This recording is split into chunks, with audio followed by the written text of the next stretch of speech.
বিশ্বের কোন ফুটবল প্লেয়ারের পায়ে সবচাইতে বেশি হিট? এই ভিডিওটি সম্পূর্ণ দেখলে আপনারা বুঝতে পারবেন। দ্রগবা কিন্তু পারলো না। এরপর বেলের পালা, বেলও কিন্তু পারলো না, একটুর জন্য পারলো না। এরপর পুয়লও পারলো না। এরপর হচ্ছে বিদিকও কিন্তু পারলো না।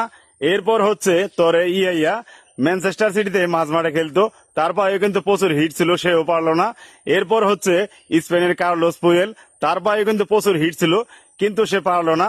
এরপর যে প্লেয়ারটা আসে, এই প্লেয়ারের নাম আমি জানি না, কিন্তু তার পায়েও প্রচুর হিট ছিল, সেও পারলো না। এরপর এই প্লেয়ারটা আসে, সেও পারলো না। এরপর ইংল্যান্ডের মাঝমাঠের প্লেয়ার, সেও পারলো না একটুর জন্য। এরপর হচ্ছে রুনিও পারলো না। এরপর হচ্ছে রাইজও কিন্তু পারলো না। এই প্লেয়ার একটা কিক মেরে এই বাক্সের ভিতরে থাকা সবগুলো লেয়ার ভেঙে পাড়ি দিয়ে ওপারে পাঠাতে পারবে, সেই হবে 1 নাম্বার। আর এই কাজটা একজনই করতে পারে, সেটা হচ্ছে ব্রাজিলের রোবার্তো কার্লোস। দেখুন কি শটটা মেরেছে, সবগুলো লেয়ার ভেঙে বলটা পাড়ি দিয়ে গেল।